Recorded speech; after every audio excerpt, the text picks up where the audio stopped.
Bismillah. Assalamualaikum warahmatullahi wabarakatuh.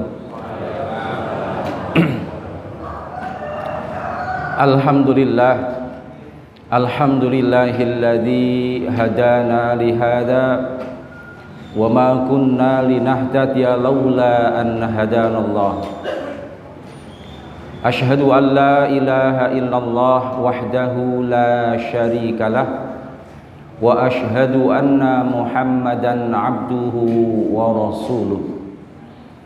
Allahumma salli wa sallim wa barik ala sayyidina Muhammadin wa ala alihi wa sahbihi wa man tabi'ahum bi ihsanin ila yaumiddin. Amma ba'd. Qala Allah ta'ala fi kitabihil karim, A'udzu billahi minasy syaithanir rajim. Ya ayyuhalladzina amanu taqullaha wa qulu qawlan sadida yuslih lakum a'malakum wa yaghfir lakum dzunubakum wa may yuti'illaha wa rasulahu faqad faza fawzan 'azima. Hadirin ma'asyiral muslimin, para rawuh, Bapak Ibu sedherek sedaya, jamaah kuliah subuh Safari Ramadan cabang Muhammadiyah Wiradesa yang pada hari ini kita semua bisa berkumpul di Masjid Istiqomah ini. Pertama, marilah kita senantiasa panjatkan syukur kehadirat Allah Subhanahu wa taala atas limpahan karunia nikmat yang Allah Ta'ala berikan pada kita di pagi hari ini, Ramadan yang ke berapa niki berarti? 17 tanpa ada halangan suatu apapun.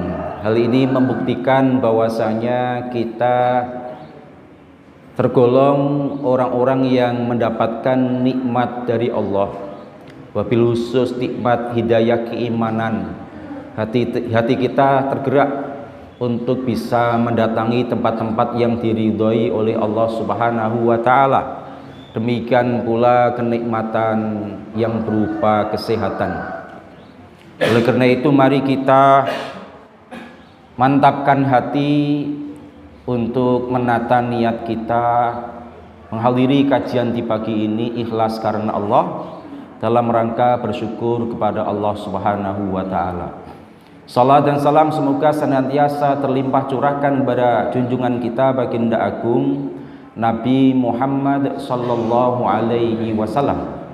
Semoga terlimpah pula kepada keluarga beliau, sahabat beliau, dan juga kepada kita semua seluruh umat beliau ila yaumil qiyamah.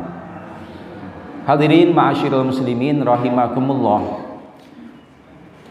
Tema yang akan kita kaji bersama-sama di pagi hari ini, tema yang bagi saya pribadi ini tema yang berat, yang abot. Kenapa saya bilang berat atau abot? Karena tema yang membicarakan tentang sukses menurut pandangan Allah Subhanahu wa taala. Pantese sing ngomong wong sing bener-bener sing wis sukses, sehingga ketika berbicara itu betul-betul ada pengalaman nyata. Sementara barangkali saya jika dibandingkan dengan bapak-bapak semua, diukur dari nilai kesuksesan, baik kesuksesan duniawi maupun ukhrawi, saya yakin saya masih jauh di bawah panjenengan yang hadir di majelis ini. Namun karena ini sudah menjadi amanat dari majelis tabligh untuk mengkaji bersama-sama, maka bismillah saya niatkan untuk mengkaji. Semoga khususnya bermanfaat bagi saya pribadi dan semoga pula bermanfaat bagi panjenengan semua yang ikut hadir di majelis pengajian kuliah subuh pagi ini. Hadirin ma'asyiral muslimin rahimakumullah. Kira-kira kalau ditanya sama jenengan, orang yang sukses itu orang yang bagaimana? Jawaban jenengan sok macam-macam. Sukses ki yo sing duwite akeh. Nah. Sukses kuwi sing karire top jadi pejabat. Mungkin kalau anak muda sekarang ditanya kalau sukses itu ukurannya apa? Bisa ngetop viral di media sosial. Kalau membuat YouTube jadi YouTuber ya subscribernya banyak, dikatakan sebagai orang yang sukses. Sehingga banyak sekali ukuran-ukuran untuk mengatakan orang yang sukses itu seperti apa. Hadirin ma'asyiral muslimin rahimakumullah. Satu ilustrasi sederhana, orang kalau mengadakan ikut perlombaan, misal nek jenengan mirsani MotoGP balapan, ada 26 lap misal dalam satu perlombaan, dalam satu Grand Prix, maka dikatakan pembalap itu akan sukses, berhasil jika pembalap itu berhasil memasuki garis finish. Syukur-syukur nek bisa naik ke atas podium, juara 1, 2 atau 3, itu sukses finish ditambah prestasi bisa naik ke atas podium, mendapat piala, mendapat poin. Hadirin ma'asyiral muslimin rahimakumullah. Sehingga ukuran kesuksesan itu sangat bergantung dengan tujuan. Tujuan apa yang menjadi target seseorang di dalam hidupnya. Sebab sukses atau berhasil itu ketika seseorang sudah mencapai apa yang menjadi tujuannya. Sehingga kalau ditanya jenengan wis sukses apa durung uripe, kembali kepada tujuan hidup orang tersebut. Nek orang itu cita-citanya pingin jadi pedagang yang sukses dengan aset perdagangan sampai 1 miliar misal, maka orang itu akan menjawab durung sukses ke. Meskipun aku dagang tapi durung mencapai targetku nek wis asetku sing tak dagangke komoditas itu senilai 1 miliar. Demikian pula misal kalau ada orang yang menargetkan dalam hidupnya karena dia sebagai karyawan pingin mengukur kesuksesan dirinya itu kalau bisa berhasil menempati posisi atau jabatan sebagai bos, sebagai manajer, sebagai kepala kantor. Nek ditakoni sampean wis berhasil durung nyambut gawe nih? Durung ki, targetku si aduh mengko aku pinginnya jadi kepala kantor, pingin jadi manajer, misal semacam itu. Hadirin ma'asyiral muslimin rahimakumullah. Maka kajian kita di pagi hari ini itu akan mengkaji tentang sukses menurut pandangan Allah Subhanahu wa taala. Karena kalau tujuan-tujuan tadi, tujuan-tujuan yang sifatnya duniawi demi kepentingan manusia, pengen sukses sebagai pedagang, pengen sukses sebagai orang kaya, pengen sukses sebagai karirnya yang tinggi, sebagai kepala kantor dan sebagainya, maka penting bagi kita untuk menyelaraskan, ngepaske target hidup kita, tujuan hidup kita sesuai dengan tujuan hidup yang digariskan, ditetapkan oleh Allah Subhanahu wa ta'ala. Apa sih tujuan hidup?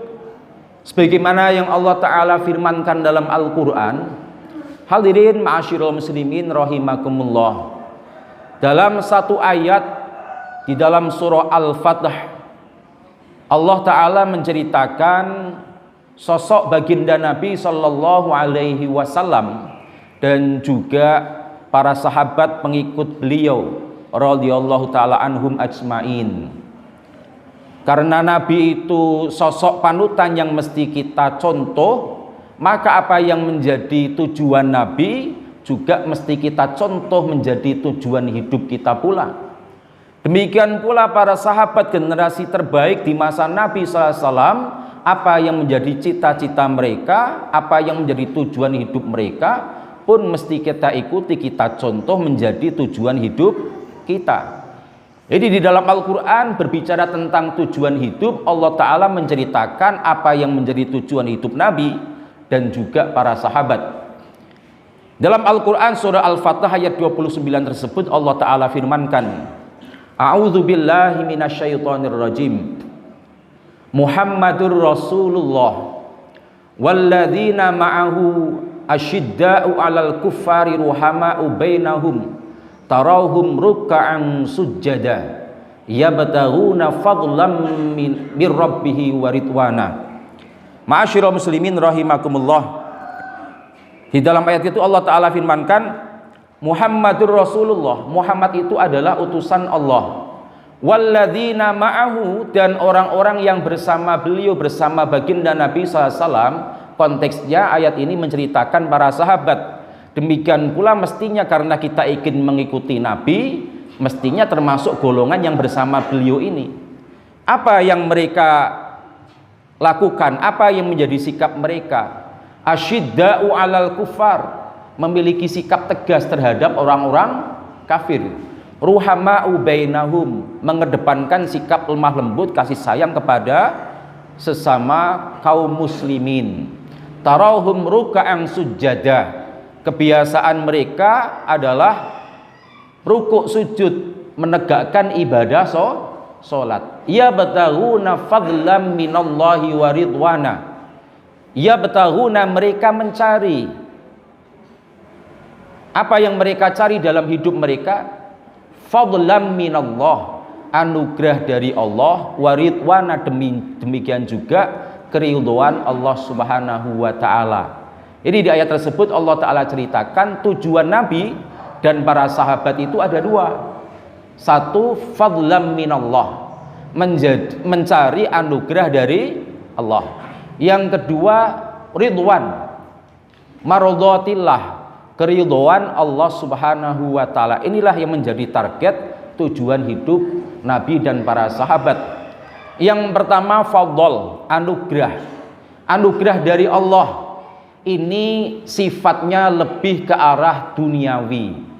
Sebab fadl di dalam Al-Quran juga sering digunakan untuk menyebut kenikmatan yang sifatnya duniawi. Misal ketika Allah Ta'ala menceritakan ungkapan Nabi Sulaiman alaihi salam dengan posisi beliau sebagai raja, karena Nabi Sulaiman itu putra Nabi Daud, seorang nabi yang kaya raya. Saking kayanya, ingon-ingon, kelangenan kuda yang beliau miliki sangat banyak jumlahnya. Lah beliau suatu saat pernah terlena, ketinggalan sholat asar sampai akhir waktu. Saking gelone, dalam Al-Quran diceritakan nanti beliau menyembelih kuda-kuda beliau. Beliau kemudian mengingat, hada min fadli rabbi liyabluwani aashkuru am akfur.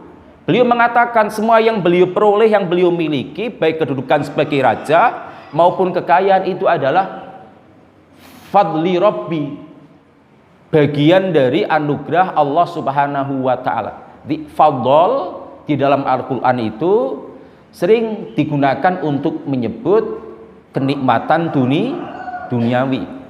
Termasuk pula di dalam Al-Quran surah Al-Jum'ah, di dalam ayat yang mewajibkan kita untuk mendatangi sholat Jumat khususnya bagi laki-laki, Allah Ta'ala memerintahkan setelah sholat Jumat selesai, kita diminta untuk kembali melanjutkan aktivitas mencari fadl dari Allah Ta'ala.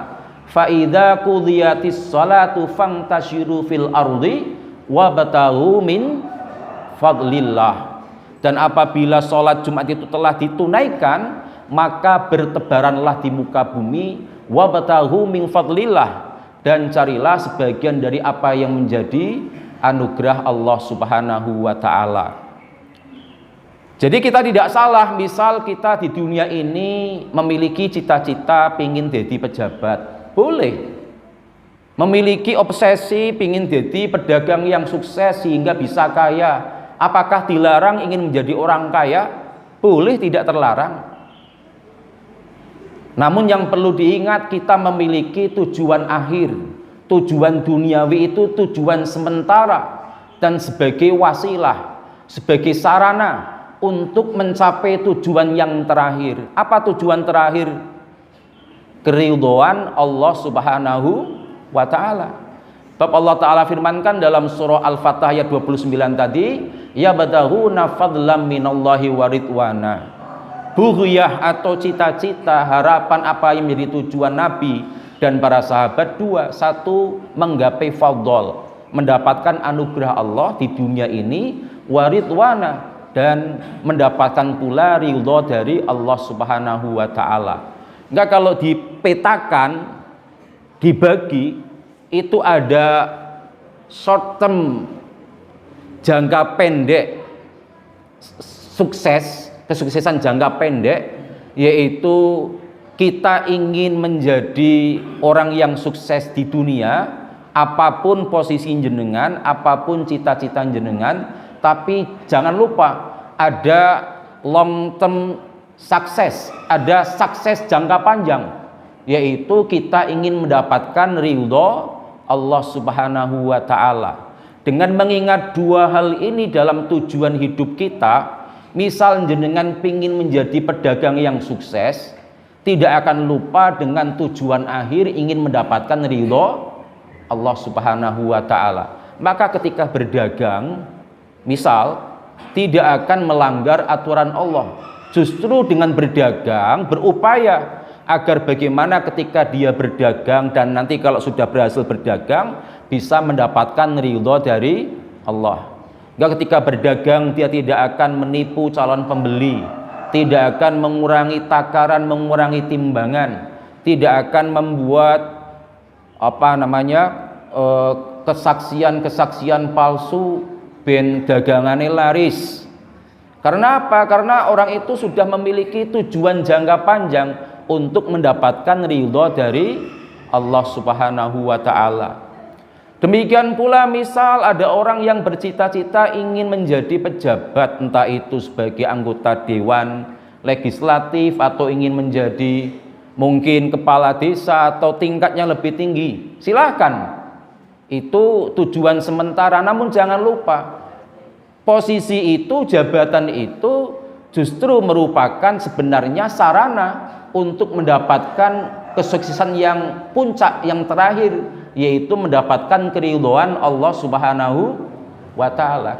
Sehingga ketika berproses ingin menjadi pejabat yang sukses, dia tidak akan sampai berani melanggar aturan Allah. Mana yang mendatangkan ridho Allah akan dia kerjakan, mana yang kira-kira justru mendapatkan murka Allah dia akan jauhi. Nah, ini dua hal ini yang mesti kita pegang bersama, bahwa tujuan kita di dunia ada dua, yaitu untuk mencari fadl, anugerah dari Allah, sekaligus pada waktu yang bersamaan juga ingin mendapatkan keridhaan dari Allah.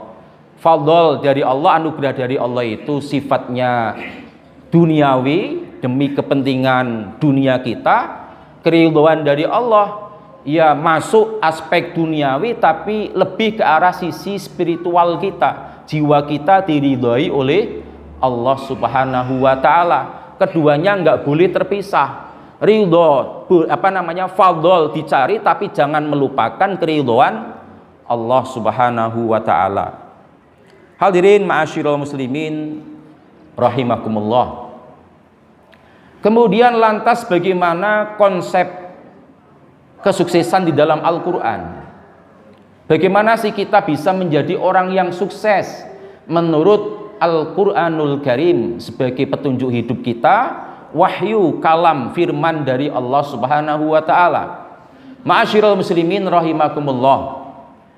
Sukses kalau dicari maknanya di dalam Kamus Besar Bahasa Indonesia, itu maknanya yang lain adalah berhasil, beruntung. Yang namanya orang yang sukses itu orang yang berhasil. Orang itu sekaligus orang yang beruntung. Maka kalau dicari padanan katanya di dalam Al-Quran, sukses itu ada dua kata yang memiliki sinonim kesamaan arti dengan keberuntungan dan juga keberhasilan.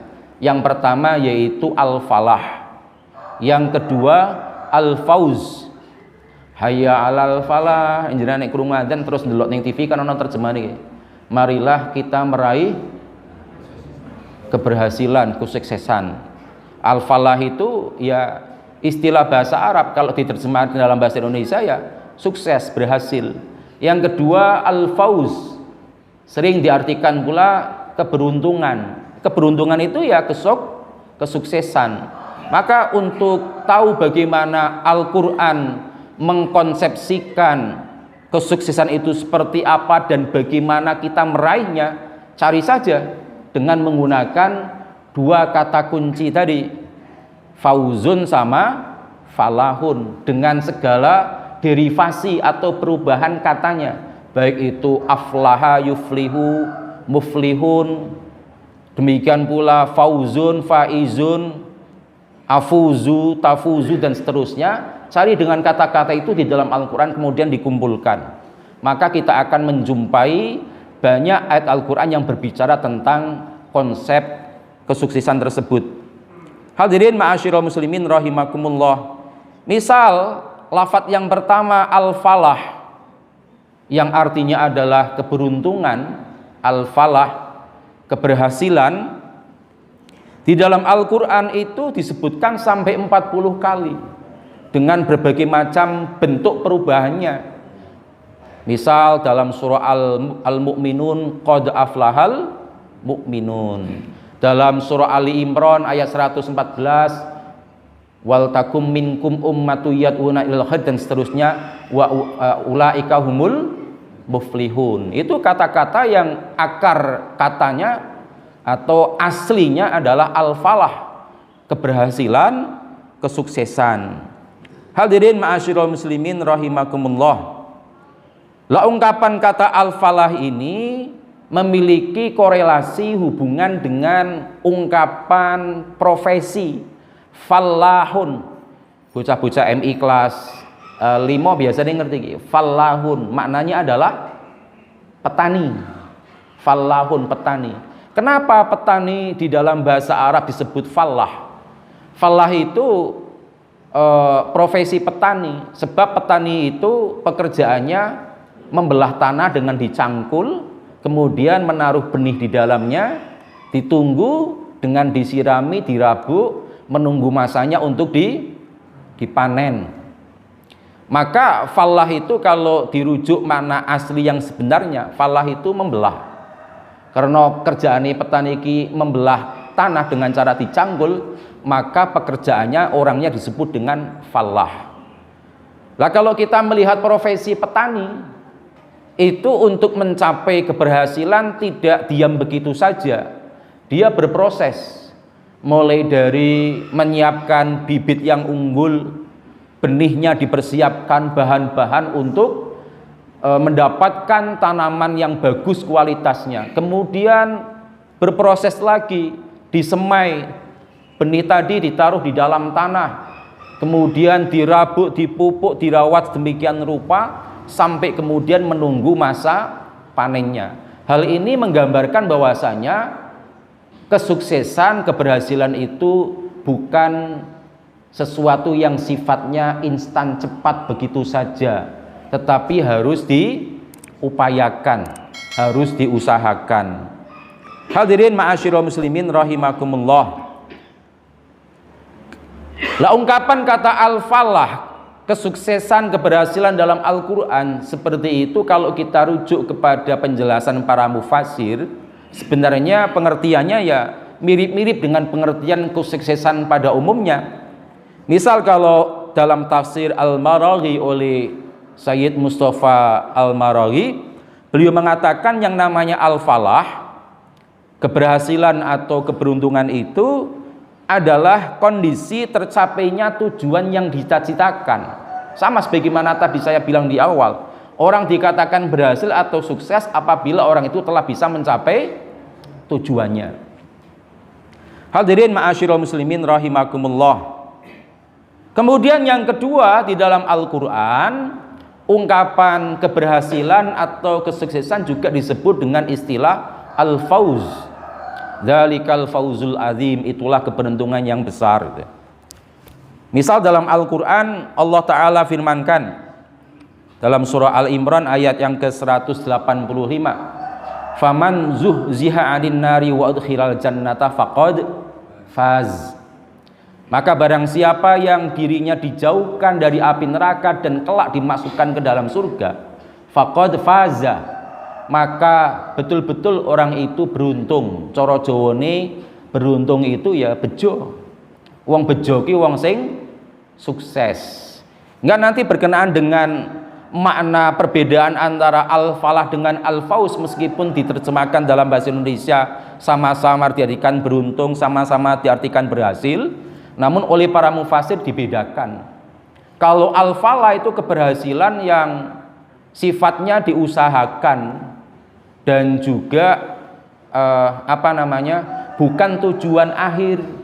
Sementara kalau al-fauz, keberuntungan, nek sing cara Jawa niki bejo, itu kesuksesan yang akhir, kesuksesan pun puncak. Sehingga ungkapan kata fauzun di dalam Al-Qur'an itu lebih sering disebut untuk menyebut orang-orang yang sudah final kesuksesannya, yaitu di akhirat kelak masuk ke dalam surga. Mau cari apa lagi? Yang tujuan akhir kita hidup di dunia itu untuk mencari bekal kebahagiaan di akhirat.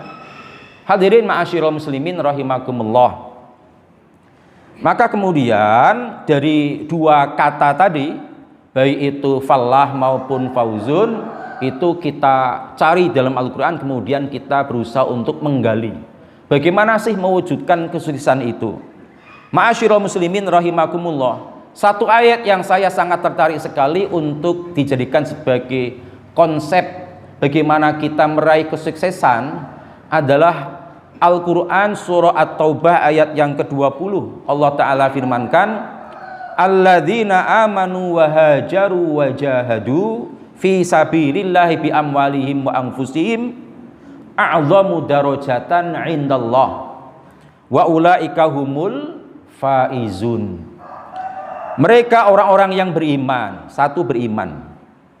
Kemudian Allah Ta'ala pun sebutkan wahajaru, dan mereka berhijrah. Kedua berhijrah. Yang ketiga wajahadu fi sabilillahi bi amwalihim wa anfusihim, bermujahadah, berjihad dengan harta mereka dan segenap jiwa raga mereka dalam rangka untuk mencari ridha Allah. Ulaika a'dhamu darajatan indallah. Mereka itulah orang yang paling agung derajatnya di sisi Allah. Wa ulaika humul faizun, dan mereka itu pula adalah orang-orang yang beruntung, orang yang sukses. Ada 3 kriteria bagaimana kita bisa menjadi orang yang sukses dalam ayat yang tersebut. Yang pertama adalah orang itu memiliki keimanan, iman. Ma'asyiral muslimin rahimakumullah, meskipun ini ayat Al-Quran, kalau kita pahami konteksnya lebih ke arah keberuntungan yang sifatnya ukhrawi, keberuntungan kelak di akhirat, namun 3 kiat sukses yang Allah Ta'ala firmankan dalam ayat ini bisa kita tarik pula untuk kita jadikan tips atau kiat agar sukses di dunia ini. Yang pertama adalah beriman. Kalau ingin mencapai kesuksesan akhirat, kebahagiaan di akhirat, jelas iman itu kunci utama, dasar. Sebab dengan keimanan, amal soleh yang kita kerjakan akan bernilai, akan mendapatkan balasan dari Allah Subhanahu wa Ta'ala. Hadirin ma'asyiral muslimin rahimakumullah.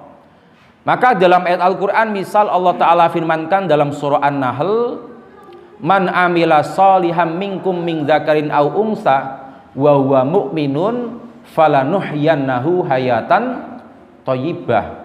Wong sing gelem nindakake amal solih baik laki-laki maupun perempuan dengan syarat dia mukmin, maka dia akan dijanjikan oleh Allah, Allah berikan kehidupan yang baik. Artinya apa?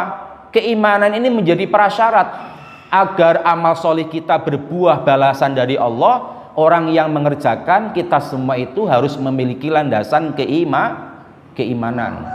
Sebaliknya, orang yang tidak beriman kepada Allah, baiknya seperti apa di dunia ini menurut akidah keyakinan kita, orang itu tidak akan mendapatkan balasan pahala dari Allah Subhanahu wa taala.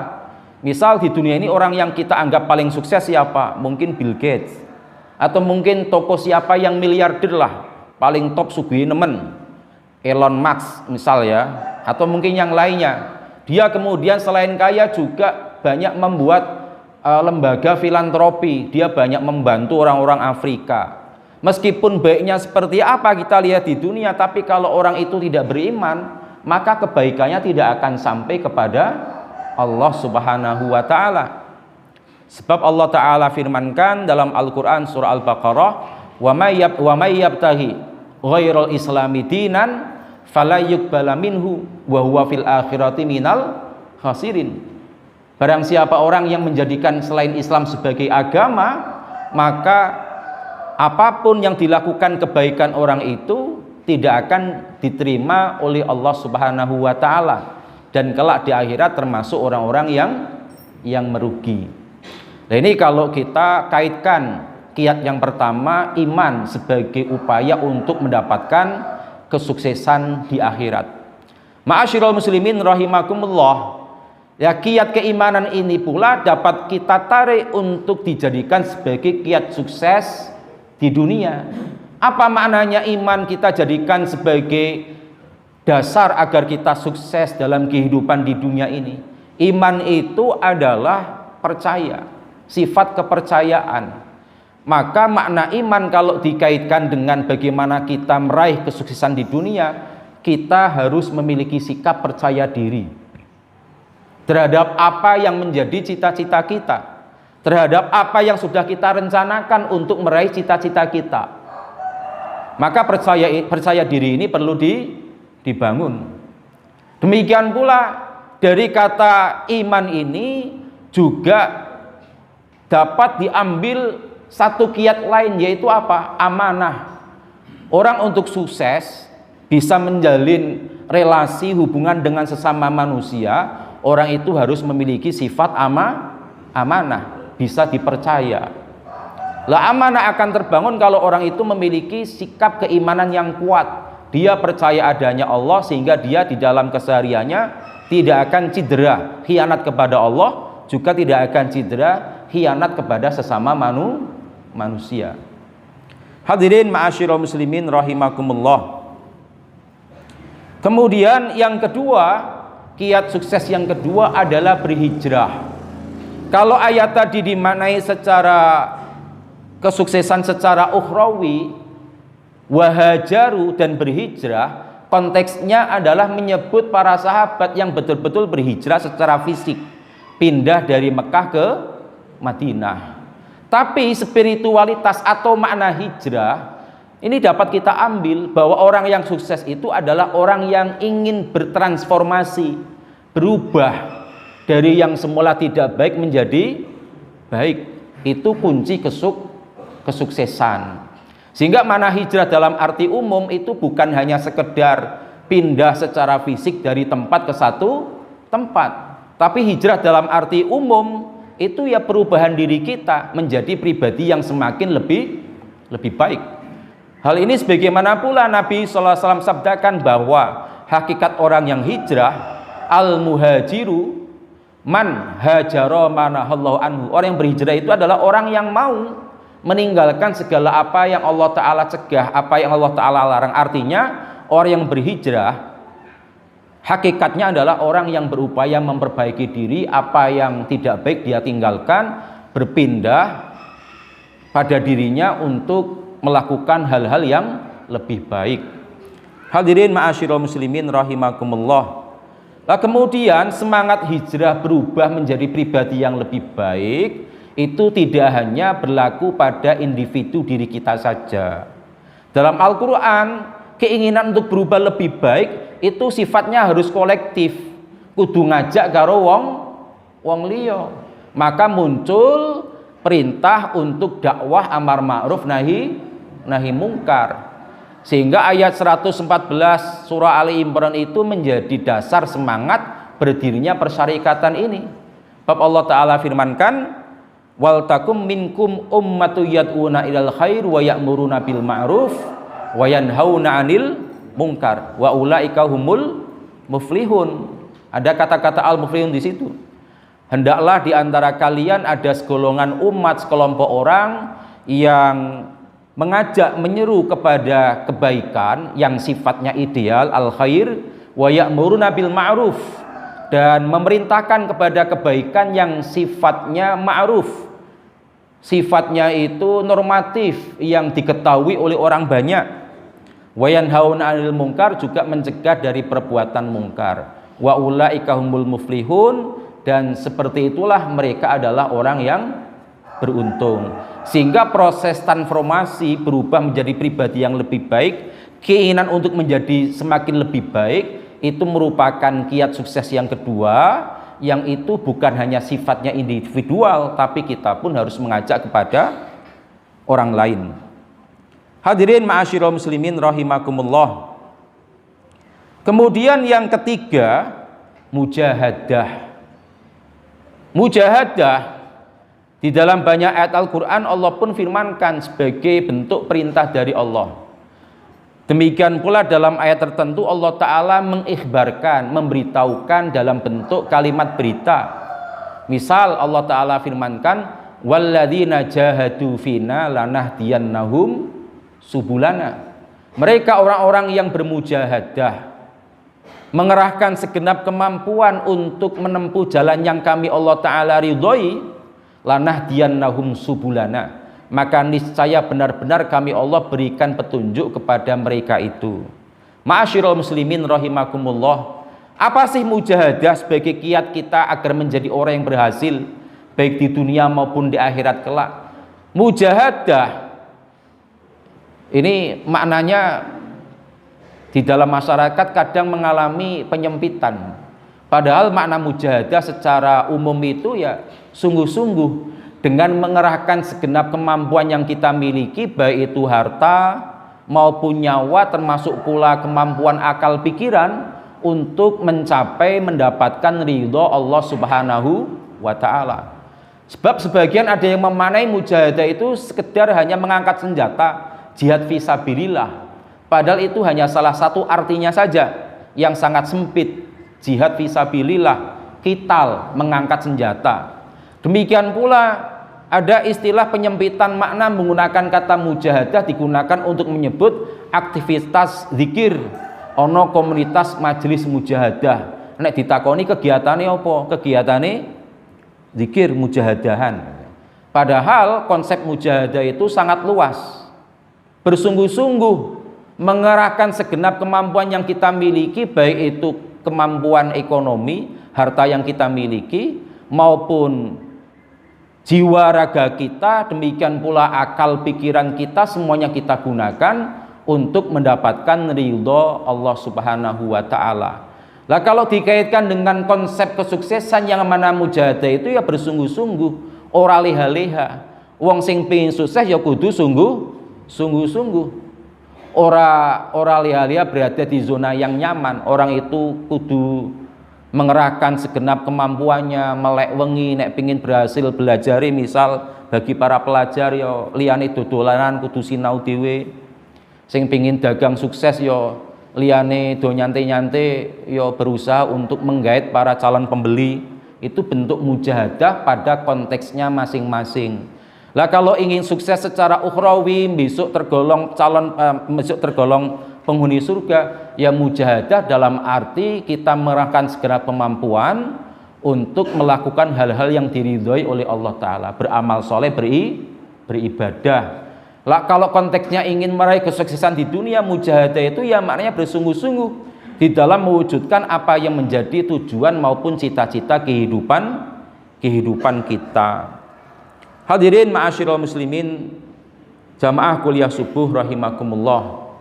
Lah sebenarnya kalau dari tiga kiat tadi, satu memiliki iman yang kuat, yang kedua kemudian pula berhijrah, bertransformasi, semangat untuk berubah semakin lebih baik, yang ketiga adalah kiat bermujahadah, bersungguh-sungguh untuk mewujudkan apa yang menjadi cita-cita tujuan hidup kita.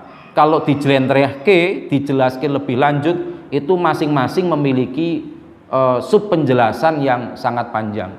Iman itu tadi sendiri nek pingin sukses ning akhirate kan, iman artinya ya beriman berakidah yang benar dan diwujudkan dengan konsekuen istiqomah dengan keimanannya, yang melaksanakan sholat, menunaikan zakat dan lain sebagainya. Iman dalam rangka sukses untuk mewujudkan cita-cita duniawi, ya memiliki sikap amanah, bisa dipercaya, kemudian juga disiplin. Orang yang beriman itu orang yang disiplin, kemudian bertransformasi, berhijrah. Kalau dalam konteks ingin meraih kesuksesan ukhrawi, makna berhijrah itu ya memperbaiki kualitas diri kita secara spiritual. Akhlak-akhlak yang tercela kita buang, kita ganti dengan akhlak yang terpuji. Perilaku yang belum sholih kita perbaiki agar pada diri kita itu muncul amal-amal, perilaku-perilaku yang sholih. Kalau dalam konteks untuk meraih kesuksesan duniawi, hijrah itu ya berubah, semakin menjadi yang lebih baik. Dagang tahu gagal, dievaluasi piye sing gagal kaya ngopo sebabe, kemudian kita ubah agar menjadi lebih baik. Ma'asyiral muslimin rahimakumullah.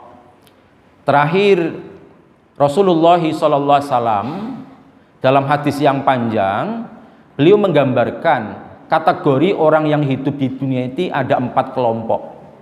Ini terkait pula dengan bagaimana kesuksesan menurut baginda Nabi Sallallahu Alaihi Wasallam. Dalam hadis At-Tirmidzi, Nabi ngendikake innamad dunya li arba'ati nafar. Menungso sing manggon ning donya kuwi ana 4 kelompok secara garis besar. 1, kata Nabi, abdin razaqallahu ilman wa malan. Orang yang oleh Allah Ta'ala karuniakan, Allah berikan ilmu dan juga harta. Apa maknanya? Harta ya bukan hanya harta saja. Ilmu yang dimaksud adalah agama. Orang itu baik duniawinya maupun ukhrawinya sukses. Agamanya bagus, sholatnya dijaga, puasanya dikerjakan. Allah berikan ilmu agama. Kemudian orang itu pun sukses duniawinya. Dia orang yang kaya kalau diukur dari sisi materi. Mungkin bisa jadi bukan kaya, tetapi orang itu dari sisi duniawi menempati posisi yang penting dunia jabatan. Ini kelompok yang pertama. Nabi sabdakan kelompok yang pertama semacam ini orang yang kedudukannya paling tinggi, paling utama. Wahada bi afdolil manazil, orang yang paling top. Kenapa disebut oleh Nabi sebagai orang yang paling hebat, paling top, posisinya paling tinggi?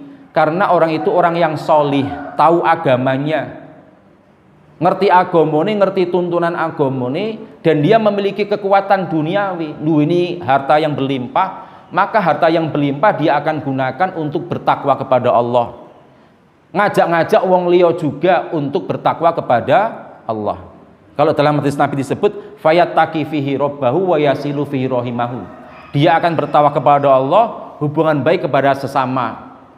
Pendek kata krana wong kuwi agamane apik, saleh, harta yang ada di tangannya itu bermanfaat pula bagi orang lain, bukan hanya bagi dirinya. Hadirin ma'asyiral muslimin rahimakumullah. Lah kelompok pertama ini adalah mereka yang pendek kata ning dunyane seneng, ning akhirate ya seneng. Orang yang doanya dikabul oleh Allah. Rabbana atina fid dunya hasanah wa fil akhirati hasanah. Oleh fadli Allah ya oleh ridhone Allah. Ma'asyiral muslimin rahimakumullah. Kategori yang kedua, nek awake dhewe ora bisa oleh kategori sing pertama kaya mau kuwi, minimal kategori yang kedua. Apa kategori kedua menurut Nabi? Wa abdin razaqallahu ilman wa lam yarzuqhu malan. Allah memberikan ilmu agama kepada orang tersebut. Allah berikan keridhaan, tetapi Allah tidak berikan fadl kepada orang tersebut. Pendek kata orang itu beramal sholih sesuai dengan tuntunan agamanya.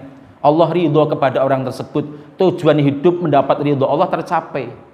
Tetapi kebetulan hidup di dunianya tidak berkecukupan, tidak Allah berikan harta yang berlimpah, tidak mendapatkan fadl dari Allah, tidak mendapatkan kelebihan dari Allah Ta'ala. Ma'asyiral muslimin rahimakumullah. Lah kelompok yang kedua ini minimal kita menjadi kelompok yang kedua ini. Ojo kelompok yang ketiga nanti, apalagi yang keempat. Lah kelompok yang ketiga, yang kedua ini karena tidak memiliki kelebihan harta, kata Nabi menyebutnya sebagai sebutan kelompok fahada shadiqun niyah. Kelompok yang kedua ini orang yang memiliki niat yang tulus, niat yang jujur. Sebab orang duweni modal, nyawang tonggone bisa lunga kaji di sawang. Sing diduweni ming cita-cita, ya Allah, nek aku duwe duit ngono aku bisa lunga kaji, aku pak lunga kaji. Nyawang tonggone bisa wakaf, bisa sedekah, bisa infak. Karena orang duwe duit sing pak disedekahke, diinfake, hanya yang dimiliki sekedar cita-cita, keinginan, tapi keinginane temenan. Nek umpamane aku duwe duit ngono, ya Allah, aku pingin melu sedekah koyo kae, pak melu infak koyo kae. Maka kata Nabi, fahadha biniyatihi fa ajruhu masawa. Dia dengan niatnya yang tulus bener-bener, nek dimampuki temenan bakal nglakoni, meskipun durung bisa nglakoni, kata Nabi, dia akan memiliki pahala yang sama seperti orang yang mengerjakan. Ini pentingnya duweni pengetahuan agama. Hadirin ma'asyiral muslimin rahimakumullah. Kelompok yang ketiga Nabi sabdakan, wa abdin razaqallahu malan walam yarzuqhu ilman. Orang yang oleh Allah berikan kehidupan duniawi berlimpah, hartanya banyak, tetapi agamanya rusak. Apa yang terjadi? Fahadha bi akhbathil manazil, kata Nabi, ini kelompok yang terburuk. Kenapa Nabi sebut kelompok yang terburuk? Sebab orang duwe agama ini rusak, sementara duitnya berlimpah, hartanya banyak, maka harta itu justru menimbulkan kerusakan. Tinggu gawe foya-foya, nggawe maksiat. Mending nek awake dhewe tok, tapi ngajak kancane, ngebosi liyane, "Njuk tak traktir apa?" Mendem bareng. Maka dosane ora dhewean, tapi dosane ngajak-ngajak nular marang wong liya. Maka kerusakan yang sifatnya kolektif. Hadirin ma'asyiral muslimin rahimakumullah. Kemudian yang keempat, yang terakhir, nek sing nomor 3 kan berarti seneng ning donya nih, seneng duniawinya. Tapi nek akhirate cilaka. Aja sampai sing nomor 3. Tur Nabi sebutkan kerusakane orang nggo gawe awake dhewe tok, tapi ngerusak marang wong liya. Lah yang keempat kata Nabi, wa abdin lam yarzuqullahu ilman wala malan. Kelompok yang keempat iki kelompok sing nelongso nemen. Donyane ora, akhirate ya ora. Oleh Allah tidak berikan agama yang bagus, tidak pula berikan kehidupan duniawi yang bagus. Krana agamane rusak, tur ora duwe duit. Sing dipingini ya sing ora apik-apik, sing maksiat-maksiat, sing disawang tanggane tembus tuku buntutan 2 nomor mending dipingini. Kayak aku duwe angan-angan kuwi sing tak tuku asline. Tapi karang aku membengiran di duit, nek duitmu tak tuku aku ya tembus ki nomorku. Nah, meskipun orang nglakoni tapi niate temenanan, ngendikane Nabi, fahuwa biniyatihi fa ajruhuma sawa. Dia dengan niat buruknya yang kalau dimampukan betulan akan mengerjakan, dia dengan niat buruknya itu akan memiliki dosa yang sama seperti orang yang melakukan. Hadirin ma'asyiral muslimin rahimakumullah. Yang perlu kita garis bawahi, kesimpulan kajian kita pagi ini, sukses itu ukurannya relatif, bergantung dengan tujuan target yang ditentukan oleh tiap orang. Lah kita harus menata target hidup, tujuan hidup yang kita miliki. Sebaik-baik contoh apa yang menjadi tujuan hidup, ya tujuan hidup baginda Nabi dan para sahabat. Apa tujuannya? 2. Mendapatkan fadl anugerah dari Allah. Ini sifatnya duniawi. Dan jangan lupa juga memiliki tujuan hidup yang puncak. Apa itu? Mendapatkan ridho dari Allah. Dua hal ini jangan dipisahkan. Untuk mencapai anugerah Allah, fadl Allah di dunia ini, jangan sampai kita mengorbankan keridhoan Allah. Keduanya seiring sejalan.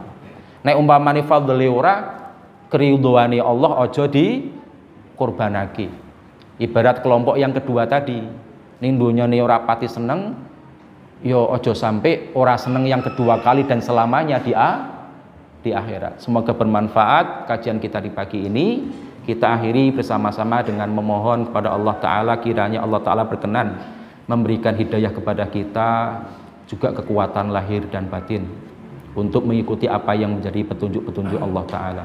Bismillahirrahmanirrahim.